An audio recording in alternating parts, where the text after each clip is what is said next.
dengan seluruh camat, dengan seluruh kepala desa dan seluruh anggota dewan yang hadir. Yang pertama untuk mempersiapkan berkaitan dengan pelaksanaan PSBB besok hari di Kecamatan Pangandaran. Yang kedua, tentu sosialisasi menyampaikan apa yang disebut PSBB, apa saja yang boleh dan apa saja yang tidak boleh, dan lain sebagainya. Tadi sudah diatur berbagai hal, ya. Prinsipnya adalah secara umum kita akan menutup akses keluar atau ke dalam. Jadi warga Pangandaran selama PSBB ini tidak diperbolehkan keluar Kabupaten Pangandaran kecuali yang sifatnya mendesak, sakit, mesti berobat, ada keluarga yang meninggal dunia atau kecelakaan dan lain sebagainya yang diatur berdasarkan ketentuan di dalam PSBB. Itu yang pertama. Yang kedua adalah menghindari pengumpulan massa. Tadi di dalam PSBB ini disyaratkan hanya 5 orang yang boleh kumpul. Ya. Nah tentu ya itu yang prinsip. Yang kedua tentu adalah physical distancing menjadi persoalan yang paling krusial. Motor, angkutan umum, ya itu diatur berdasarkan ketentuan ini. Jam-jam kerja juga diatur. Warung-warung tradisional, warung toko modern dan pasar juga jamnya diatur. Saya juga ingin dalam momen ini nanti ada pola yang semua mempunyai kesempatan untuk beraktivitas, memperoleh satu kegiatan ekonomi. Jadi pasar itu nanti boleh sampai jam 4 sore, dari jam 4 pagi jam 4 sore. Toko modern, nah kita hanya diberlakukan dari jam 11 sampai dengan jam 7 malam. Warung-warung kecil itu nanti boleh dari jam 6 sampai jam 6 lagi. Nah dengan pola ini, maka yang pertama kerumunan orang tidak akan terjadi. Yang kedua adalah ya memberi kesempatan untuk semua hidup, warung kecil hidup, segmentasi di sana ada dan sebagainya. Yang titik krusial sekarang ada, yang pertama adalah tempat ibadah, ya tarawehan. Saya sudah memberikan surat edaran ya, dan tentu dengan konsultasi dengan Ketua MUI agar tidak dilaksanakan taraweh di tempat ibadah. Tetapi kan kalau sudah menyangkut keyakinan bisa, maka jalan tengahnya adalah ya ada protokol. Yang pertama tentu cuci tangan, ada tempat cuci tangan, setelah wudhu ada cuci tangan, atau sebelum wudhu ada cuci tangan, atau setelah atau sebelum wudhu cuci tangan.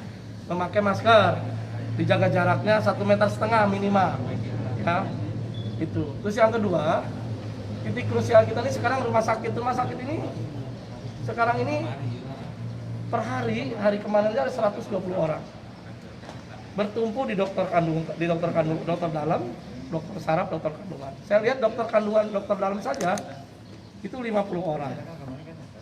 Daftar tadi pagi saya lihat berjajar ada 10 meter. Ya kan tidak boleh.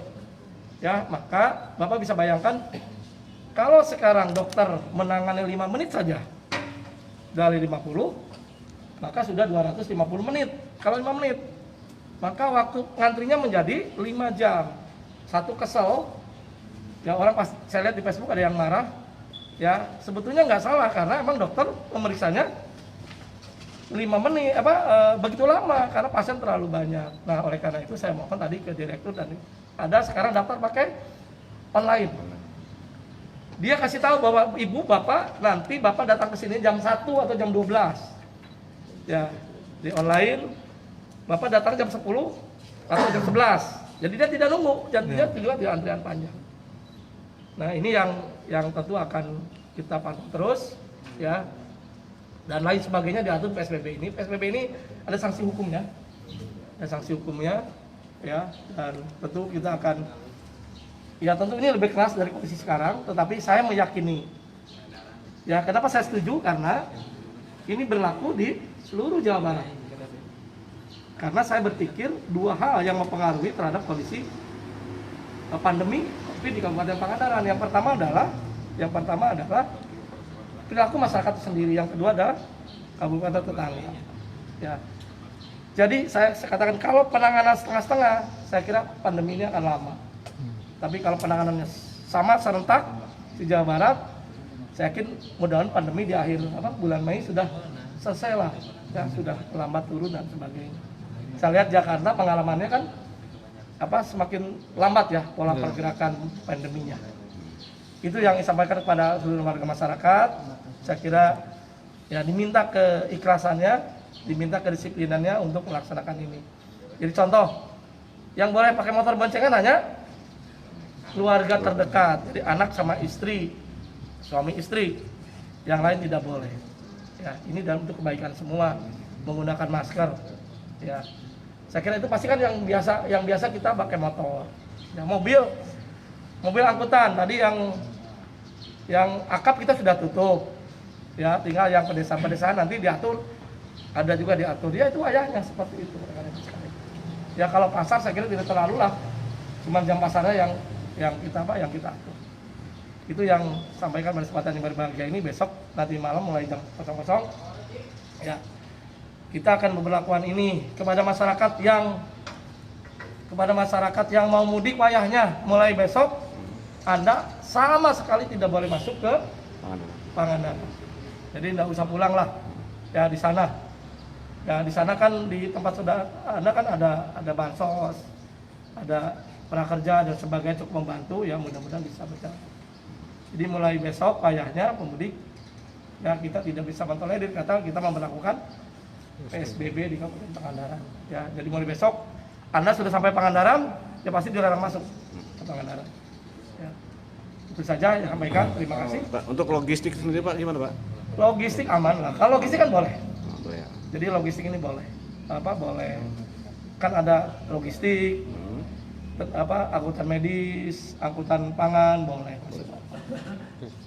Kalau jam malam diberlakukan nggak Pak? Ya, itu kan sudah jam malam diberlakukan. Tapi jam berapa Pak kita harus mulai stop aktivitas? Sudah jam 18.00 sudah tidak ada keluar rumah. Ya, tapi saya akan diskusikan dengan Kapolres dan Dandim. Kira-kira jam berapa jam malam? Misalkan kan kalau tarawih selesai jam berapa? Jam 8. Ya jam 9 bisa jam malam. Oh iya. Ya patokannya di tarawih kan, patokan Iya. tarawih bisa jam 9 ya. bisa jam malam. Pak, kait